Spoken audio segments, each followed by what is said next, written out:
নবী করিম সাল্লাল্লাহু আলাইহি ওয়াসাল্লাম বলেছেন, লাইলাতুল কদর আমি পেয়েছি।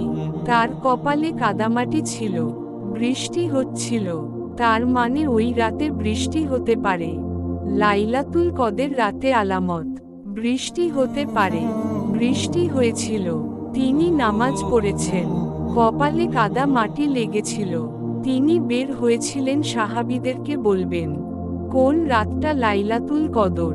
আজকের রাতটা যে লাইলাতুল কদর এটা বলতে বের হয়েছিলেন। বের হয়ে দেখছেন দুজন মুসলিম আপোষে ঝগড়া করছেন। এই কাজটার কারণে আল্লাহ রাব্বুল আলামিন নবী সাল্লাল্লাহু আলাইহি ওয়াসাল্লামের হৃদয় থেকে এই কথাটিকে তুলে নিলেন। তিনি আর বলতে পারলেন না এ গজাকটলি কোন রাতে লাইলাতুল কদর ছিল। তাই নবী সাল্লাল্লাহু ওয়াসাল্লাম বলেছেন, রমজান মাসের শেষ দশকের বিজোড় রাতে রজনীতে লাইলাতুল কদর খুঁজতে বলা হয়েছে। কিভাবে জানবেন এটাই লাইলাতুল কদরের রাত? আপনি এক বিশেষ শান্তি অনুভব করবেন, যা অন্য রাতে করেন না। যখন আপনি নামাজে দাঁড়াবেন, এমন এক প্রশান্তি অনুভব করবেন যে নামাজ ছাড়তে চাইবেন না। এই শান্তি অন্য কোনো সময় অনুভব করেননি। সম্পূর্ণ যা এক আধ্যাত্মিক অভিজ্ঞতা আল্লাহ লাইলাতুল কদরের এই রাতে বিশ্ববাসীদের দান করেন।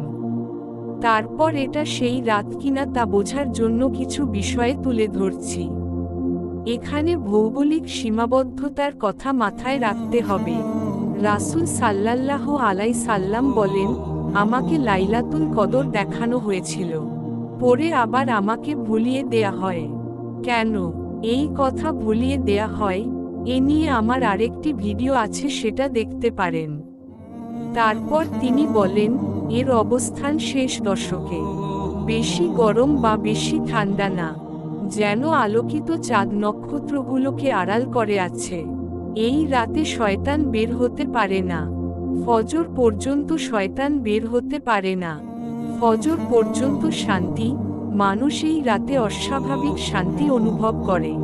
উদাহরণ হিসেবে দেখবেন, কেউ কখনো বিরক্ত অনুভব হচ্ছে না, বাচ্চারাও দুষ্টামি করছে না, নিশ্চয়ই এর কোনো কারণ আছে। এরপর তিনি বলেন, কেউ কেউ বলেন নরম বাতাস প্রবাহিত হয়। পরের দিন সূর্য কেমন জানি লাল বর্ণের ধারণ করে। সূর্য উদয় হওয়ার সময় একটু লাল আকৃতি ধারণ করে। সূর্য উদয় হওয়ার সময় এত তীব্রতা দেখা যাবে না। এমনও হতে পারে এটি কোন রাতটা ইমানদার ব্যক্তিকে আল্লাহ তাআলা স্বপ্নে দেখাতে পারে।